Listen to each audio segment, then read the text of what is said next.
Hey, Austin, you're up early. Nice to see you. It's 5 o'clock for me, and I think you're an hour behind. So that makes it like what, 4 o'clock for you?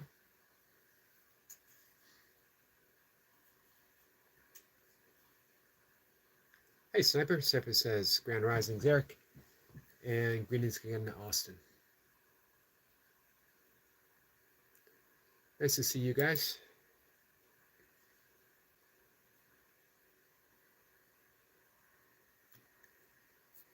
Just give me a second. Bringing up the desktop. So, gonna continue reading A Course in Miracles. What I'm gonna do on days where something doesn't leap out at me in my own study every morning, um, I spend part of my morning after first waking. I've described my routine before. Wake up, breath work, meditation, yoga, coffee and writing, and then I study Course in Miracles. Austin says hi again, squirrel. And a lot of times, whatever it is that I'm reading that morning leaps out at me. That's what I want to share. But other days, nothing specific. So on those days, because I bring up on my computer um, from the Foundation of Inner Peace, Course in Miracles, they have a lesson of the day. The lesson for today is 323. And it is, I gladly make the sacrifice of fear. That's all A Course in Miracles asks us to do. Let's see, Semper says, watch the ads for you. Thank you, I appreciate that. Those little things make a difference. If you're doing anything with your YouTube channel, if you're monetized, this is just a way of helping people out, helping other co-creators. Like that thought that we are all co-creators. I can't create anything without you guys. Bottom line. Buddhism, interdependence. So, lesson 323, I gladly make the sacrifice of fear. Here's the only sacrifice you ask of your beloved Son. You ask him to give up all suffering, all sense of loss and sadness, all anxiety and doubt, and freely let your love come streaming into his awareness, healing him of pain and giving him your own eternal joy. Such is the sacrifice you ask of me, and one I gladly make, the only cost of restoration of your memory to me for the salvation of the world. That is it. Hey, Miss Flipper. Miss Flipper says, good morning from the Eternal City. Good morning. I've often wondered what it's like to live in an ancient city.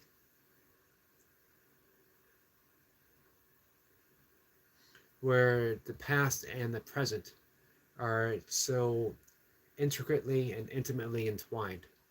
It's a lot of I words in one sentence. Semper says, Go is the important part.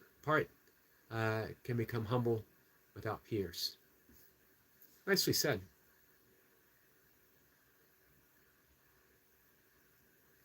So here's the thing. When the Course is saying sacrifice, bunny ears, quotes, air quotes, the only sacrifice we'll make to ask is of illusion. We're sacrificing the illusion that we are separate, our separation, our sense of separation. It's not true. It's the illusion. So our belief in separation, which causes guilt, which is then projected out into the world, all we're asked to do is sacrifice the illusion. Within the illusion is all the suffering, all our sense of loss and sadness and anxiety and doubt. That's all we're asked to sacrifice. Our belief, our investment, our invested belief in suffering, loss, sadness, anxiety, doubt. And when we do that, we freely let God's love come streaming in to our awareness, healing ourselves of pain and giving our joy, giving back ourselves our joy, our eternal joy.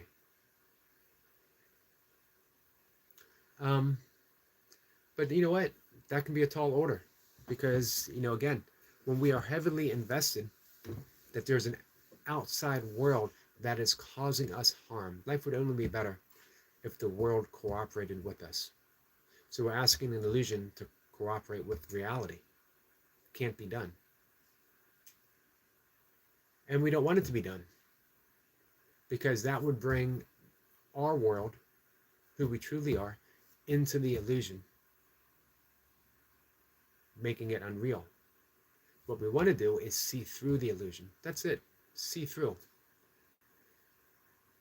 And we can do it a little bit at a time. That's the great lesson of forgiveness.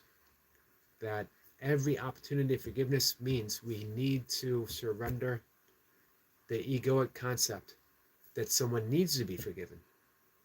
And of course, the ego says, of course, they need to be forgiven or they shouldn't be forgiven. True forgiveness is not of the ego. So every time we practice it means we are letting the ego go. Miss Flipper says somewhere in Course in Miracles, it says that the holiest place on earth is where an ancient hatred has become a current love, or something to that effect. And I always love that. I always love that statement. I always have associated that with Rome. Nice. Hey, Susanna, my friend. Susanna is like, I appreciate that, my friend. And we get a wave. Austin says hi to Suzanne.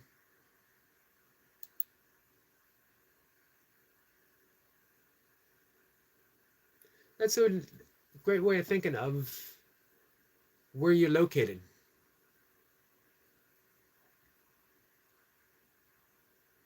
I often wondered, as far as like architecture is concerned, how do you continue building, modernizing within an ancient structure without undoing the ancientness of it? But that is for better, different minds than my own,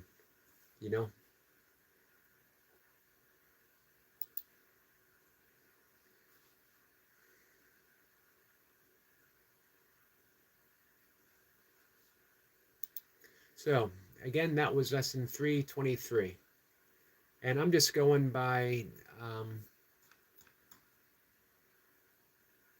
the online version. Just clicking on it, and what the lesson comes up is what the lesson comes up.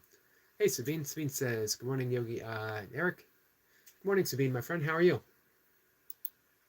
It is a brand new week, Monday morning, just after 5 for me.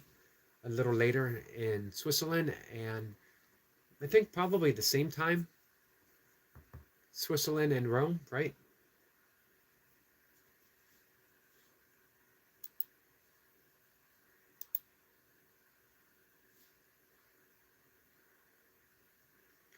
Seppa says to build straight on top to hide history. But, see, Sabine says, good morning, everyone in the chat. Wouldn't that sort of take away the draw of visiting an ancient city if you just keep erasing and erasing and erasing? Miss Blipper says, regarding architecture, on better days they gut the interior and leave or restore the facade.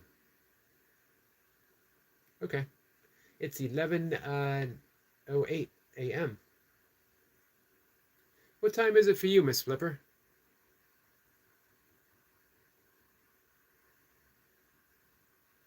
I'm trying to get I think probably the same time, right? I would imagine that Italy, that Rome, would be just about aligned, right? It is 11:15. So pretty close. A couple minutes different. It's 5:10. 5:10 for me. So he says, yeah. Sabine, I was thinking about you and your what you mentioned yesterday. Score says your appearance is taken away from you. It's taken away from me, but who's taking it away from me? That reminds me of um, the Headless Way,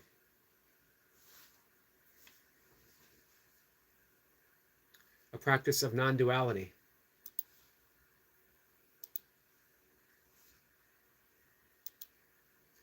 by Douglas Harding. I haven't really talked about that for a while. Hey, Samuel Waves. Douglas Harding was a British architect um, and mystic. And during his time in the Himalayas, um, during the war, he passed away, I think, in 2007 at the age of 96. Didn't have the opportunity to meet him, but I have um, met his student, his top student, Richard Lang. He does headless meetings for free online. You guys can join. Anyway, Douglas Harding discovered his own headlessness. He didn't have a head, nor do you. That's our original faceless face. The face before we were born.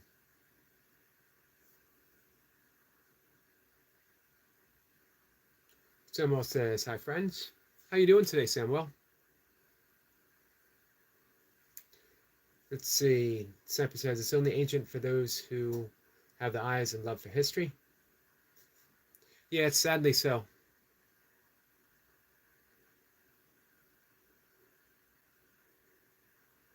Um,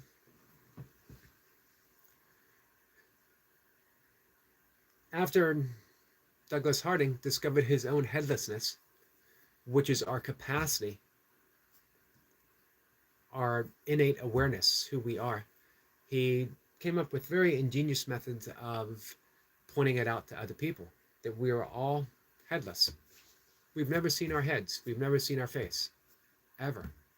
We have only seen reflections. We've only seen photos. We've only heard descriptions. But when we point in this direction, when we literally look in this direction, not at our fingers, but look to where we're pointing, we don't see anything. Nothing. If I look, I see a tip of a nose, I see glasses coming out, but where is it coming out of? It's all emerging from a great, great nothingness. And yet when I look at this nothingness, I see this room emerging into nothingness. When I step out of my house, I see the entire universe emerging from this nothingness. It's the essence of the Zen Sutra. Emptiness is form, form is emptiness. The operative word being is. Not that form becomes emptiness, not that emptiness reverts back to form, but it's one and the same. Form is emptiness. Emptiness is form. This emptiness becomes the manifestation of the world itself. It's the essence of non-duality. Nothingness, and from nothingness, the world emerges. It's the essence of Genesis. From the primordial isness, everything comes forth. Now here's the wonderful thing, that when I come face to face to you, we're demonstrating namaste, that the light, the divinity, the absolute within me recognizes and salutes the absolute, the divine, the essence that's within you. We're literally trading faces. I don't see my face here. I see your face appearing in front of me, appearing as me, literally as myself. And you can only see myself appearing as you. We're holding space, sacred space, for each other's appearance to be. How beautiful is that? So if someone has, any comment about anyone's appearance, we're literally commenting upon ourselves. And how do we come to terms with that? Absolutely loving what we see before us. Everything and anything that appears before us is appearing as a divine aspect of ourselves, and anything that is a divine aspect needs to be worshipped, needs to be loved. It's a wonderful way of going through life. I highly recommend it. Let's see. So anyway, I was mentioning to Sabine that I was thinking of your comment yesterday about being a light worker. And you know what? I mentioned this a bit yesterday. It really seems like your essence. I think you're already doing that, my friend. You're already extending light. I think you and Timo do that through your premieres and your videos, and just your presence. Every time you come into a live stream, Sabine, you lighten it. You offer that little bit of light. And it's deeply appreciated, my friend.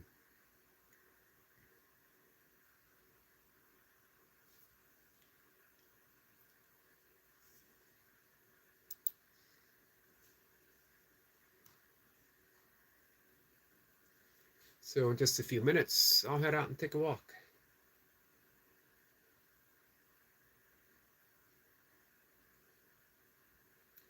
Let's see. Miss Whipper says, I believe she said energy worker, same thing.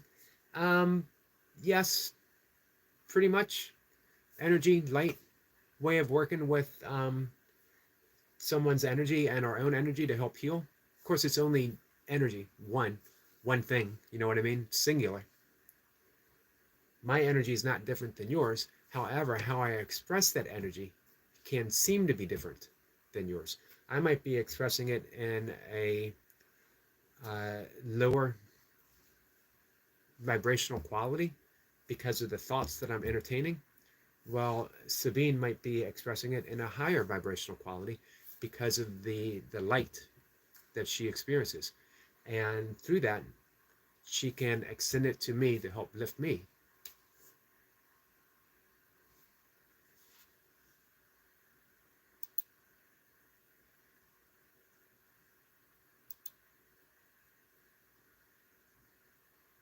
Thanks for that correction, Miss Flipper.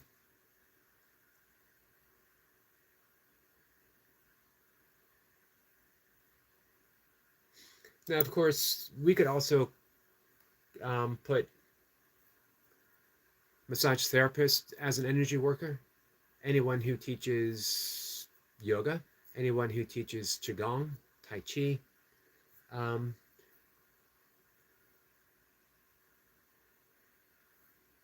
I like to think of artists as being energy workers, light bearers.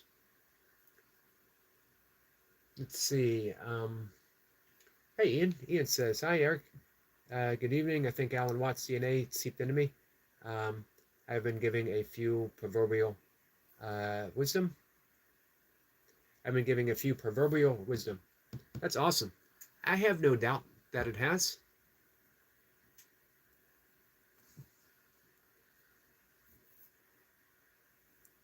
I always get that feeling when I hear you talk about music that you're expressing something very profound, something very deep, something very loving. Austin says, hi to Sabine.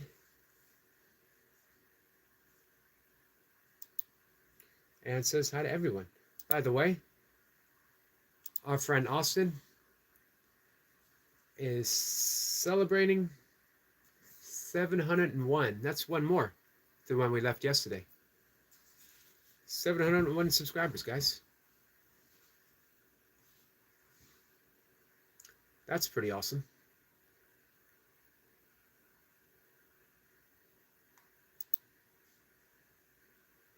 Miss Flipper says hi to Austin.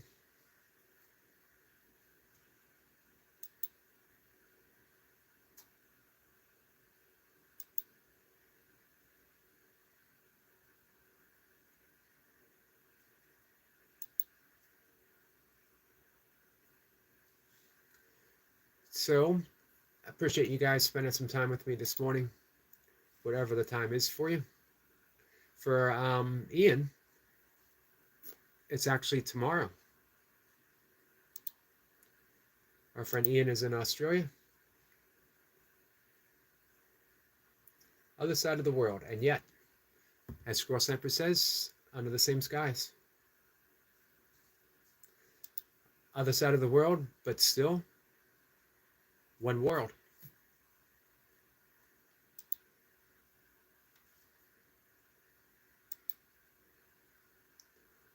All right, I'm going to wrap things up. It's a quiet morning.